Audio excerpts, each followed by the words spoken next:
Why did you start translating? So I always really enjoyed translating at university. During my Erasmus year, I spent in Bamberg in Bavaria, and I studied at the university and had to write a philosophy dissertation for the philosophy half of my degree. But I took a few modules in translation when I was there and really loved it. And really loved it at Edinburgh as well, to be fair, during my undergraduate degree. Um, but as I said, when I did the internship in Frankfurt as part of my master's degree, I kind of got a proper insight into the industry and how it works. And so aside from actually enjoying the process, I kind of got an idea into how it all works, and that kind of, I guess it kind of sparked my interest even more. And then when the university that I was at in Germany asked me to translate their websites, I found that it was something that I felt like I was good at, and that I really enjoyed. Kind of the other, so aside from the actual act of translating, I enjoyed kind of the project management and just the way it all worked. I felt like it was something that really kind of suited my skill set. And I mean, I guess I've always enjoyed writing. I like to think I'm a creative person. I'm terrible at art and like sort of the traditional like creative things, but when it comes to writing, I really enjoy it, and I think translation kind of fits quite well with that. I think, especially, I do a lot of marketing and website copy translation, and for that you need to be able to write really well in English to be able to do it well. So I think it suits my skill set, definitely. What does a normal day in translation look like? So it varies really. I mean, for me now, because with running Leaf, I do more than just sort of the translation job. But as a freelancer, you basically have your emails on most of the time, and you will get emails from agencies and from different clients saying, we have this text, can you translate it for us? If it's from an agency, they'll basically say the deadline and the price. The deadline is normally quite tight with agencies, I tend to find. So basically look at my schedule and work out what I can fit in.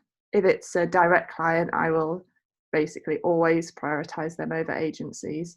And then so respond as quickly as possible to the emails, and then I basically I'm quite old school. I have like a physical planner that I like to write everything in.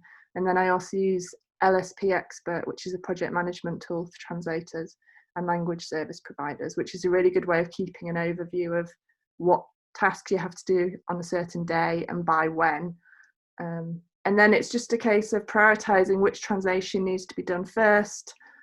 If I've got a massive translation on the go, I like to split it up into blocks, so I don't like to spend a whole day on one translation. I'd maybe do sort of a morning focused on it, and then if I've got other smaller ones, do those in the afternoon, just because I find if you've got a massive project, you can get really kind of bogged down in it. I guess that's one of the negative things about being a translator. Some of the really big, especially if it's a technical project, it can get quite sort of like, I was going to say mind numbing. You just get a little bit like too much. So I try to break my day up into smaller chunks, definitely, and always go for a walk, take the dog for a walk, get some fresh air. It's really important, I think, to get away from your screen, take a proper break. But one of the things I do find is I can't actually physically translate for more than, I'd say, 6 hours tops a day, just because of the amount of brain power it requires. And I can't concentrate and focus, give it the amount of focus that you need for more than 6 hours a day. So days are quite short in that sense in terms of the actual translation, but it's really kind of fully focused work when you're doing it. What is your favourite kind of text to translate? So definitely marketing and website translations. And I'm really lucky in that with Leaf Translations, we get to work with some really great businesses that I share values with. So one example is a German chocolate company I'm a massive chocoholic, which helps, called Ecophenia, and they sell Vivani and iChoc, which is a vegan chocolate brand.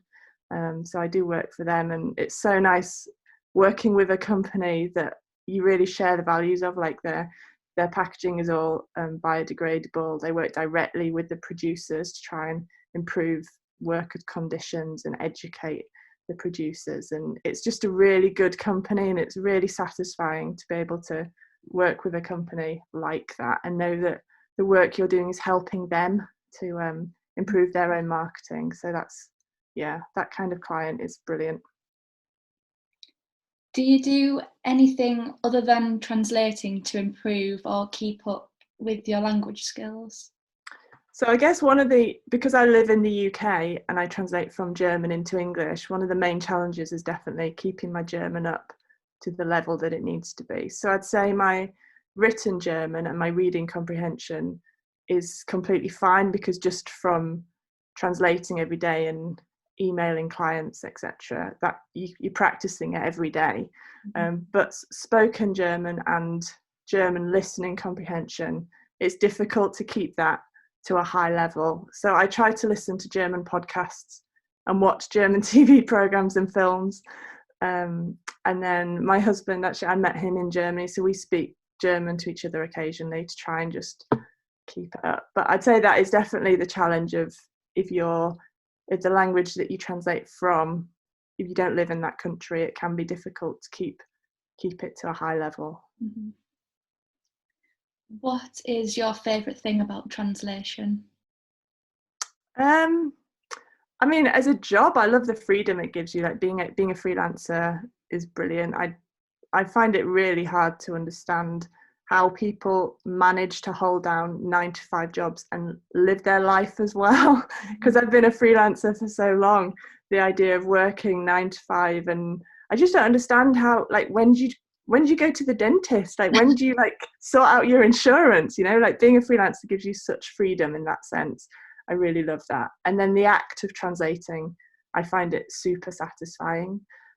So to know that you've done a good job, if you're translating a text, especially with marketing or website translation, and you write something and you read back on it the next day and you're like, I've done a really good job there. There's a real kind of sense of satisfaction in it, I think.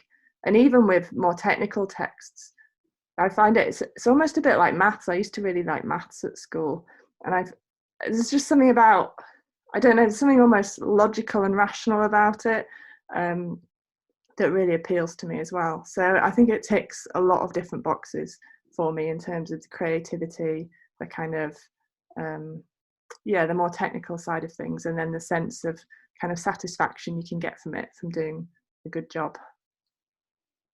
What is your least favourite thing about translation?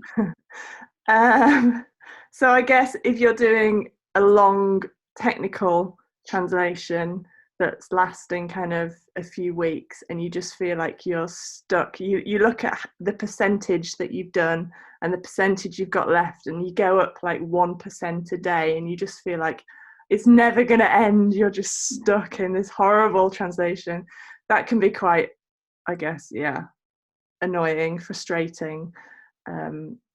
But so that's why, like I said before, I try to break those kind of projects up into smaller chunks, just for my own kind of personal well-being, my own kind of mental health.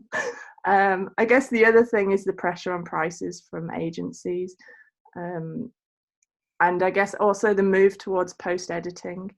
A lot of agencies now offer sort of machine translation, and then they use machines to translate the texts, and then they get freelancers to do the post editing. So you're basically editing a text that has been translated by a machine. And I mean, I just say no to those jobs, to be honest. I really don't like them, but it is sadly the way the industry is going in some sectors of the industry. So so I just say no to those. I'm lucky in that I'm in a position to do that. Not everyone is, but Finally, what is your number one tip for new translators? So I would say always ask for feedback. So if it's good feedback, keep it as testimonials that you can then post on your social media, and if you have a website, on your website. If it's bad feedback, you can use it to improve, and that is kind of the key thing when you're starting out in translation. It is a skill. It's a practical skill.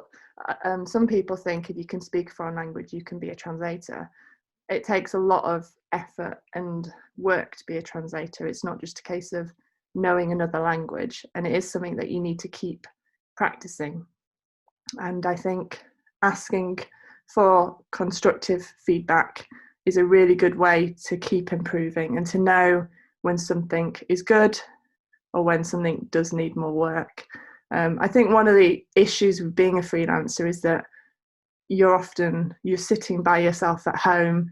You often don't get feedback if you don't ask for it. And if you've done a good job, you won't necessarily know because they won't tell you unless you ask, or unless occasionally the client will say they're really impressed, and then the project manager will pass it on to you. But a lot of the time you won't hear anything back. So I think asking for feedback is a really good way of making sure you are on the right track. And then if there is something that you need to improve, then you can go away and do that. So that's probably my number one tip. And I'd probably also say although working for direct clients is kind of the dream, working for agencies means that you get to do a lot of different types of translation. And I think that can be really beneficial as well, especially at the start, as much so that you know what you're good at. That you may think that you hate the idea of doing technical translations, but actually you're really good at it. Mm-hmm. So I think it's worth working with agencies initially just to kind of get a broad spectrum of different types of text so you can identify what works best for you.